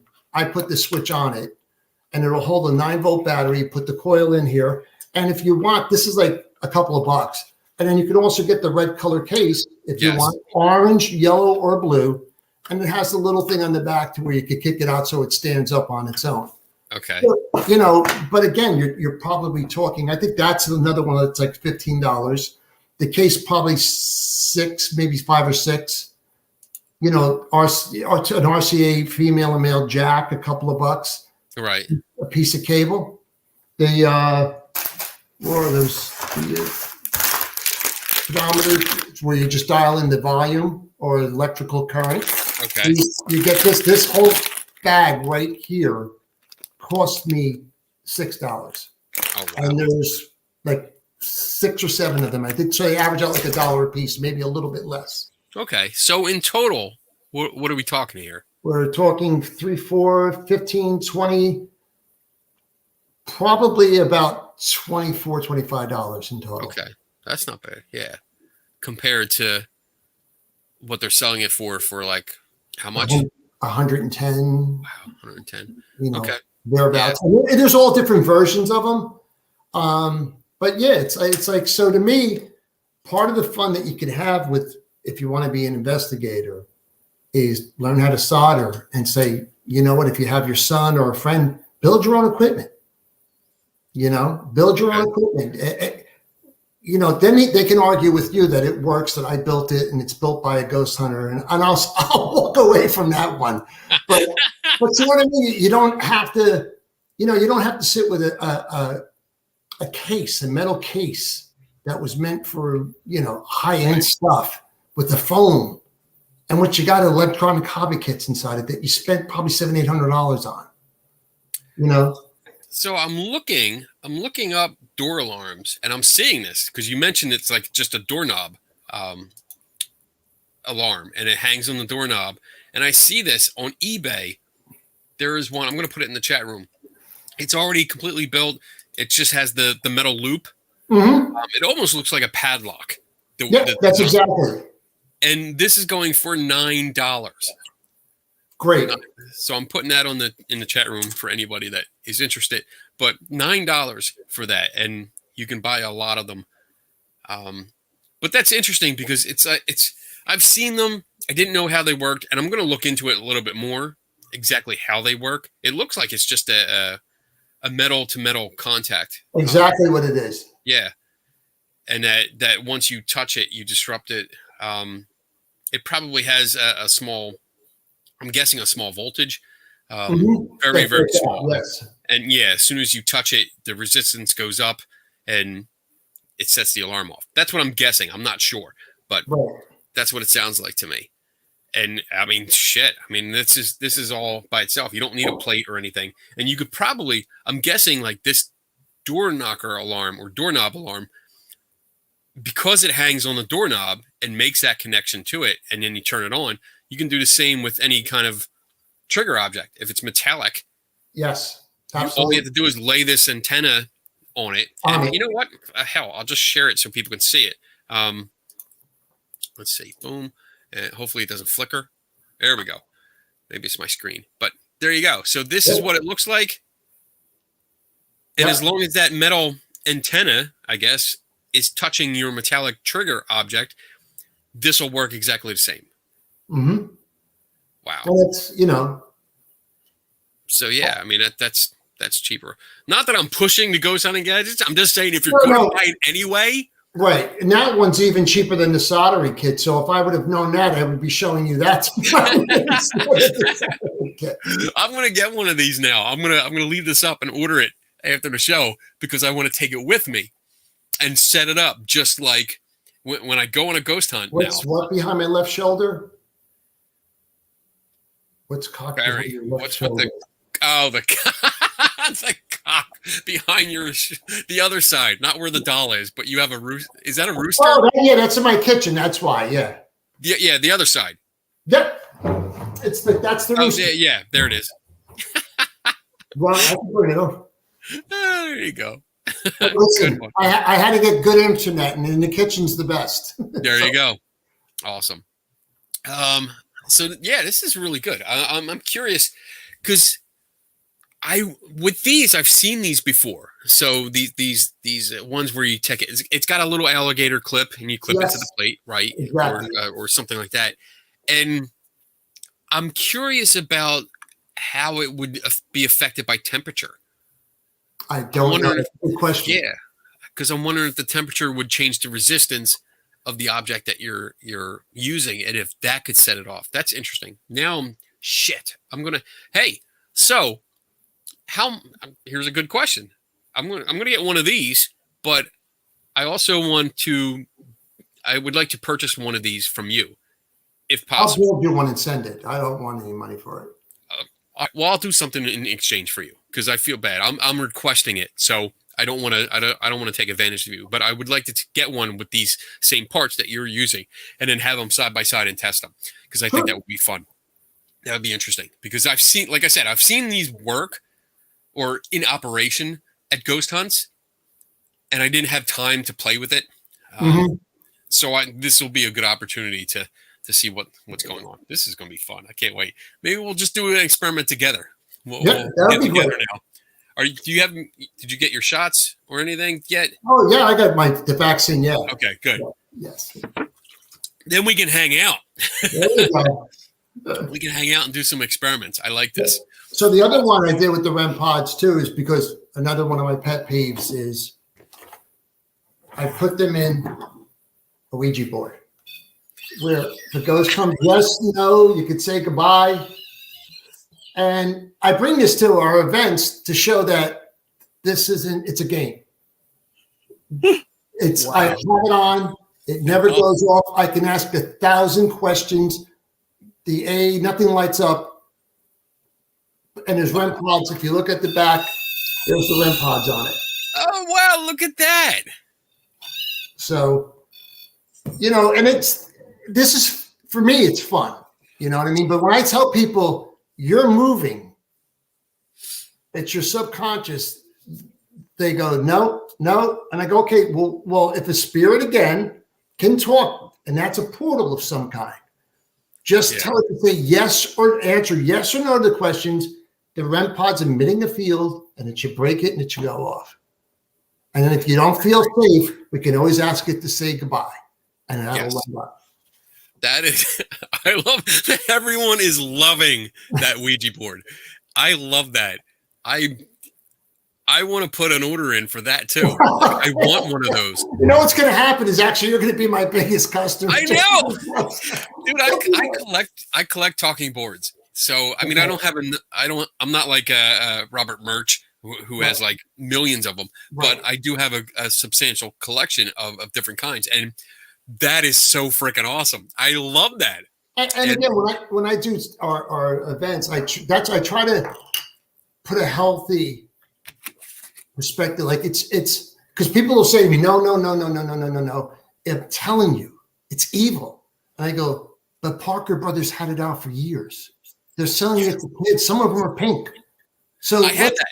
Right. I said, so let's look at the realistic part of that. You would think by now we'd have a pretty good percentages of demons killing people from the game. You know? Yes. You know? The pink one was a special editions. Was it? Special edition. It was targeted specifically to teenage girls. And I requested it for my Christmas Pollyanna present one year from my wife's family.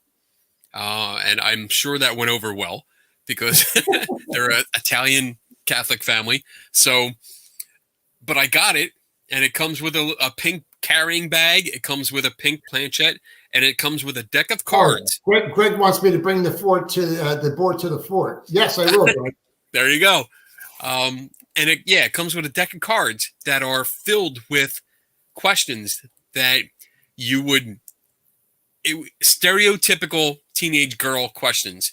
Mm-hmm. Like, does he like me? Is there a boy that likes me? Will I have a date this weekend? Stuff like that. So I know it was controversial when it came out because, you know, religious conservative groups, you know, they went ballistic about it. But I was able to get one, and I love it. I think it's great. But yes, we are going to talk after the show because I want that. I want one of those. So we'll work it out. We'll see what we can do. All right. John Kennedy says, Barry, you have places to follow. I'd love to get blueprints for these things. I truly enjoyed this discussion. Oh, awesome. I don't have blueprints for it because it's just basically it's my warped mind and I know how to build things. And I go, gee, this would be cool. You know, and you know, that's about it. And part of it is just to break the mystique of things like, you know, the Hornet dolls and the Ouija board. It's like, listen, it's just not the case. See, that I keep thinking about the Ouija board because it's just so, it's interesting because a lot of the equipment that I take to conferences. So when I set up at a conference, a paranormal conference, I set up a skeptical booth and I have, like, I bring the Faraday box. I bring like a dowsing rod tester that I have. I have a pendulum tester, and I also have a Ouija board tester, which is more based on a planchette that's two halves, a top and a bottom, separated by ball bearings. And you know, if you push it, the top moves first. If a spirit would push it, the bottom would move. That's the basic idea. But that kind of Ouija board would be perfect in that collection because it shows like, okay, yeah, if ghost hunters or paranormal enthusiasts claim that Rem Pods work, that if a ghost gets near it, they'll go off. And if they also believe that Ouija boards work, this is the perfect combination, perfect marriage. Because now it's 2 items you want from me. Yes, I'm making a list. Yes, that's okay. Rem Pod, and I'll expect to have this by next week. I'll make sure to give my phone number to your wife's family. Okay. Yeah, don't worry. I'll deal with this directly. Okay. they put up enough with me. But this is awesome. I love it. Wow. So do you have anything else? We're getting to about 20 minutes left in the show. But no, I had a good time. I mean, if anybody has any questions or you do or anything like that, I'm more than willing to answer them. So I guess what would be a question? I think somebody already asked about, like, do you believe in a lot of this stuff? Yeah, that's right, John. I'm making a list. I'm totally making a list. Oh, Santa, that's funny. Rem Pod, Ouija board, and what was the other thing I wanted? Oh crap! Rem Pod, Ouija board. Oh, the doorknob. Electronic door kit. Yeah. Yeah, the doorknob, the door alarm kit. Because that's just awesome.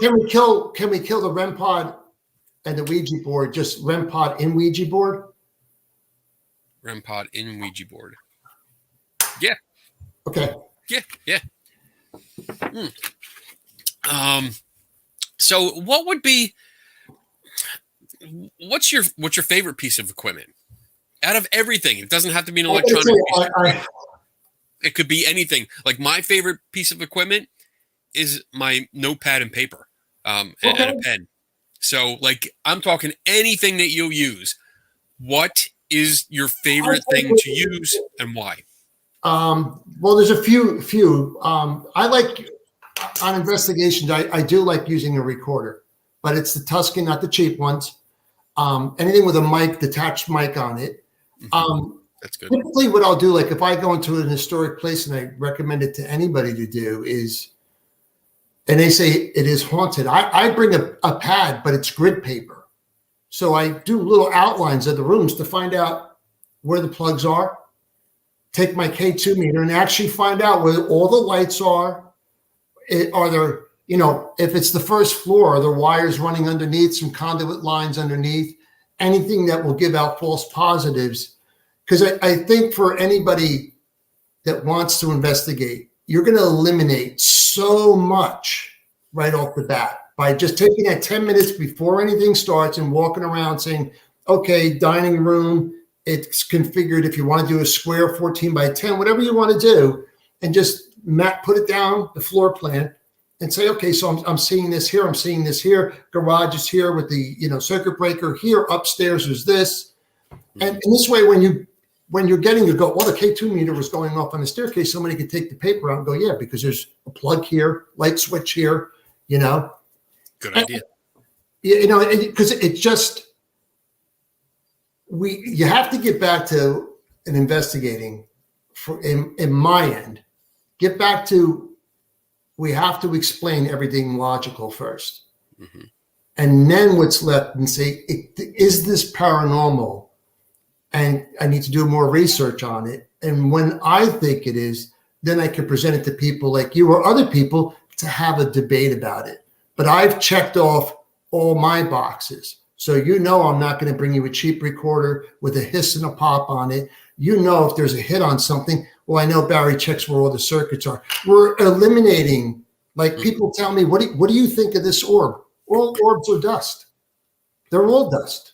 Don't tell me some are.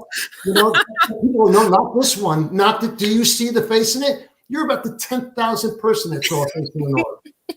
No, they're all dust. I hate to break the bubble. Camera flares. We talked about it before we did the show. That the new one I get now is I get people sending me clips of their Ring alarm or their front door security. It's like, I get it. You've never watched an IR camera. It's a spider coming down on your front porch. Your front porch isn't haunted. And what scares me most is that there are people out there, whether you want to call it ignorance or whatever, that will go out and investigate and then tell those people there is something there, which to me is worse than anything you could possibly do. You do no harm. Like if I don't know, then go in and say, I don't know. That's beautiful, man. I like that. I like that. I mean, that's something I preach all the time. Like, if you don't know, then fucking say you don't know. Right. Don't pretend that you do. Because I've even had people like, and it's a hard one because my wife just, years ago, my wife lost a couple of people and then I lost people over the years. And, I have people that will contact us and they'll say, I lost my mother. I think she's at the house. And it's like, I don't want to touch that with a 10-foot pole. And they'll say, can you give me some advice? Because I'll say to them, you're in mourning. It's grief. You're in one of the stages of grief. I'm not the guy you want to talk to. Right. So I said, look, you know what? And they go, what about, I said, well, first off, if you're religious, talk to your pastor, rabbi, whoever. Then maybe you want to get a counselor and go into grief counseling. Do that for a few years. Then if you think there's something maybe or something's a little odd, but you know what? I understand where you are. Everybody loses a loved one. We all want to believe they're here with us. Right. But what you're feeling is not a ghost, it's loss. Mm-hmm. And I'm not going to come in and validate for you and take advantage and say, yeah, your mother is here, or she's just showing you love. When your mother came in, I got news for you. Something else bad came in with it. You know, you got to understand that certain people are vulnerable. And then there's other people I talk to that literally just want to live in a haunted house. You don't understand. No, I do. You know, there's nothing there.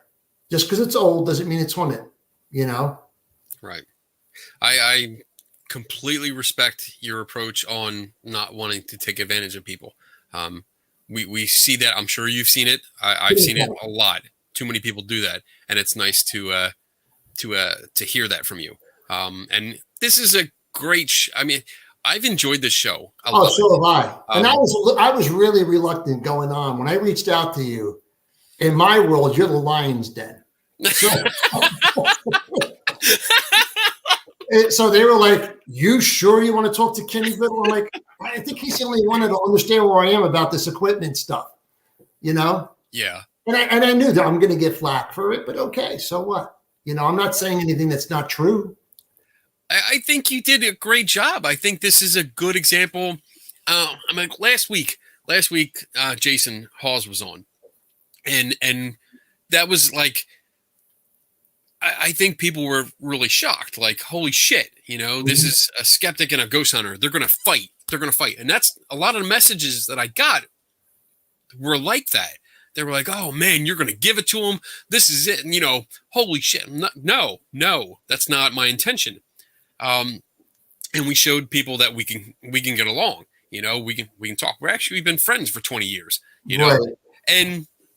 And I think the same thing happens, you know, maybe a little bit where people see like, holy shit, you know, this is a skeptical show, but I'm having a ghost hunter on and he makes ghost hunting equipment.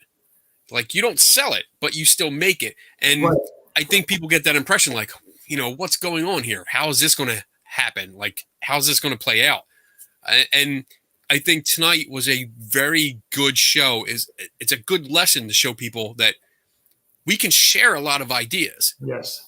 And we can still have ideas that are different, but we can talk about it like adults. Right. And get along. And a lot of your approaches, I completely agree with. And the thing that people need to understand, I mean, we see it through the country now, and whatever you want to look at, is you and I, at the end of the day, we might find something that I'll say is paranormal, and you'll say absolutely not, and we'll disagree. Well, that's a disagreement. That doesn't mean we can't be friends. We can't go out to lunch or dinner right after that, because it's got nothing to do with the human element of each other. It's just our beliefs and our opinions are here. That doesn't make either one of us a bad person. Right. You know, and that's what I find, like, and part of the thing, like, you know, with ghost hunting and stuff, I know people aren't going to like that I was on this and say this, but it's like, listen, you know, I don't want to validate anybody's claims. You know, I want to investigate and say, gee, I have something that really I can't explain. You know, I don't want to say, well, gee, I'm hoping to get my own YouTube show, or please let me, you know. The funny one was our team just bought last year, and we're selling them T-shirts with our name on it, because for the longest time I did not want to wear a black T-shirt. I show up to so many events, and Greg can tell you, I'm in shorts with sneakers on and a T-shirt, and I look nothing like a ghost hunter. And you know, and I don't need to do that like this, where I'm in, you know, there's a dark doorway, like with your rock star pose. What do you think you're doing? You're just going into a dark room. You're not going. There's not a sniper in that room waiting for you. You know, it's not that tough.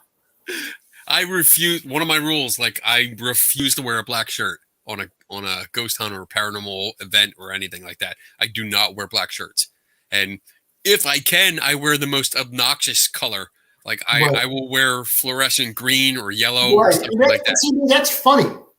Like, Yeah. I like that kind of, like, I would go and I said, oh, there's Kenny. Look what he has on today. Look what he has on today.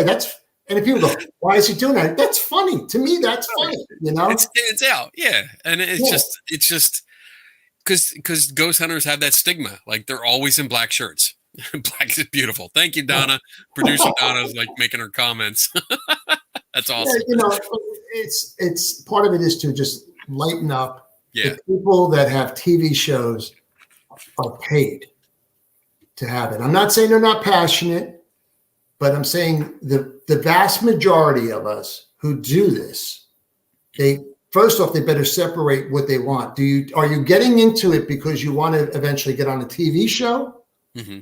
Are you getting into it because you've watched TV, you're mimicking what they do, and then saying this is evidence so I can get more likes and viewers?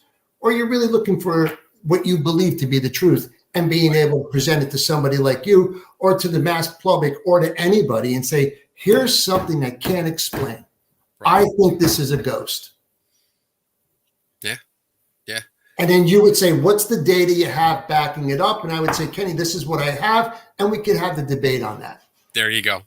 And and that's what we would do. Sit down, like, all right, let's go through this point by point. Let's see what we can find. Yep. Like I'll tell you, one of the things, why do ghosts wear clothes?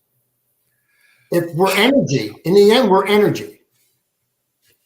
Why would I want to tell you, I don't know if you've noticed this about the show, but every time the word energy comes up, I have to drink. Because see, there goes the banner. Because energy is such a buzzword. Right, I understand. Here. Right. So yeah, that's why I'm not like drinking because I'm an alcoholic. Well, yeah, sure. But I'm drinking because that's a buzzword. Donna keeps sending me say energy again for Kenny's getting the shakes. Damn it. But yeah, I understand where you're coming from. And all right, so let's wrap this up. We're got a couple minutes left. So before I get into my announcements and stuff, where can people find you if they want to contact you? You can find us on Facebook, New Jersey Paranormal Investigations. They can through you if they want to. Right. It's okay. I do a lot of events. We'll be doing Fort Mifflin June 5th. Okay. And then we'll be at the Pennhurst, and then we'll be doing a couple of historic sites around our area, depending on COVID, of course. We're trying to stay in open areas where everybody could be safe and staying away from the houses right now. We're doing a lot. Yeah, we're doing a lot of like we're signed up for some events that are adhering to the safety procedures still. Right. But I have my shots. I'm good. I'm totally done. Donna had got both her shots, so she's good. Waiting for my son, but he's not going to come with us to the conferences and stuff. So we're actually good, and we're set to go out because, dude, I miss everyone. I miss hanging out. And that's the same thing for us. And last year was our first year. Like, we'll do so many events right from September through October, where our group we're almost burnt on each other. Like, please, I'll see you Christmas Eve or something. I'll stop by your house. But please, if I don't talk to you for a month, I'm good, Right. And this year we were like, and the hard thing is you have to throw caution down and you have to say, we can't do these things. The first event we did last year was with Greg at Fort Mifflin, and we felt safe, and the place did a great job. Everybody was spread out, And that was it. That was the only thing we did. We said, this is the only one we're doing for the year. Goodbye. And this year we have that and one other one, and we have one scheduled for Halloween. But again, it's hopefully everybody will get vaccinated because I want you to come and have a good time with me. I don't want to risk anybody's life or get sick. What is ghostonly.com? You don't have to be lonely. What is that? I guess it's a dating site. Is it a dating site for ghost hunters? Oh, I'm so gonna go. Honey, don't get mad, but I'm gonna sign up for that if that's a dating site. Oh, that's so funny. Like followers.com. I want to see what that's about. That's funny. Let's just look it up right now before you go. Is that if it exists, I'm gonna fall off the chair. Let's see. Ghosts What was it? Ghost only .com. .com. Ghosts only.com. Let's see if that's actually something. Oh no, it's not. Ah, Damn it. right now, we'll start it. Okay. Yeah, I'm gonna buy that domain name right Buy now. that domain name, I'm telling you right now. Oh, that's a moneymaker. Are you You kidding? really Oh my would? god. You Yeah. imagine like the person out there that just goes ghost hunting. Yes. It's You know what? socially inept. It's socially inept and going, I'm going to meet somebody that loves the same thing I'm doing. And you can spend your weekends date night. That's a Ghost reality. hunting. Now that's a reality. That would be a good reality show. You're covering it all. Ghost Hunters and The Bachelor are all combined. Oh my god. Oh, don't get me started on that. Awesome. All right. So I'm gonna put you in the background in a minute here and then finish out the show. Don't go away yet because I want to talk to you after I clear out the show. I'm gonna do my announcements and then close it out and I'll get right back to you. Okay. But for right now, thank you so much, Barry. This has been a phenomenal show. I loved it. We had a good time, good information. I think everyone in the chat room and everyone viewing thoroughly enjoyed looking at the equipment from a different point of view and just seeing that it was cost effective. They didn't have to spend hundreds of dollars if they wanted it. Right. You can build it. You can figure out, you can learn how to solder pretty easy. It's Yes. not that hard. Yes, you're going to get burnt, but everyone does. So don't worry about it. But yeah, you learn how to solder. You can build all of this stuff yourself. It's not that hard. But yes, thank you so much. I'm really happy that you reached out to me. I really am. And because this was a great conversation. I had a great time. I had a great time too. It's exactly what I wanted. It's great. Awesome. Good. All right. So I'm going to put you in the background real quick and then I'll get back to you in like 2 minutes. Okay. Okay. All right, cool. All right. Oh my goodness. That was fucking awesome. That's my second F-bomb for tonight. I'm trying to keep it cleaner, a little bit cleaner, but thank you everyone that showed up, that hung out all night. Let me change my my thing here so it doesn't look weird. There you go. All right. But thank you everyone. I appreciate it. The comments were awesome. The discussions, I was trying to keep up with some of it, but it was very difficult because you guys were getting kind of in depth, which I like. I love that. I love that the discussion and debate is going on in the chat room. Everyone was respectful, which is nice. Rule number 3.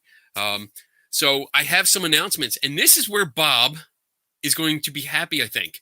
So I finally took his advice. And I put my announcements on the screen. So there you go, Bob. So coming up, I have, let's see, May 15th, I am doing the We Can Reason Skeptic Camp. And that is a Canadian group. It's a Canadian skeptical group that does, Skeptic Camp is like a day of lectures. And they're short lectures. I'm going to do one on photography. And it's a 20-minute lecture with 10 minutes of Q&A. So I don't know if they'll let me go over. Probably not because they have a schedule to keep. So check back for that. I'm going to put the link up in my Facebook pages so that you can see it and join in. June 3rd to 5th is Phenomenology in Gettysburg, Pennsylvania. I'll be out there setting up a booth, the Skeptical Help Bar. My wife will have her Lucky Tiki Creations booth set up there as well. I will be taking donations for the Cancer Research Institute. That's something that I've been doing for the last couple of years. I'll have a can because this is set up like Peanuts, the Lucy stand, and I have the can that she has. And if you want to sit down, you want to ask a question just like we do with the show, or if you want to argue with me, and I'll even let you yell at me for a big donation. But the money goes in the can, and all the money goes directly to the Cancer Research Institute. So it's a good cause. August 20th to 22nd, I'll be at the Gettysburg Battlefield Bash, which is also a great event. It also benefits Pennsylvania Wounded Warriors and kids with cancer. So I'll be set up there as well. So will my wife. Producer Donna will be there. But I'll be doing the same thing. I'll have my Skeptical Help booth up, taking donations for cancer research. And then lastly, I will be at the Para Unity Conference. I'm not set up there, but I'll be attending. So that's September 25th in Woodbridge, New Jersey. And I'll be walking around, being my skeptical self and just annoying the shit out of people or having good conversations. We'll be having fun. So I'm looking forward to that. That's all I have for now. If there's anything else coming up, if there's a conference or an event that you're organizing or you're part of, and you would like to have some kind of skeptical representation, ooh, that's a big word, even when I'm buzzed, let me know. If it's in the area, if I can get to it, or, we can make arrangements that I can be there, I'd be happy to participate. So I like doing this kind of stuff. I like trying to help and provide information. So just give me a ring.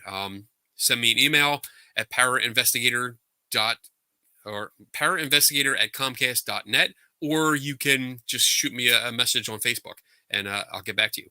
So John Kennedy keeps saying Indiana Ghost Walk. Maybe someday I'll get out there. I'd like to.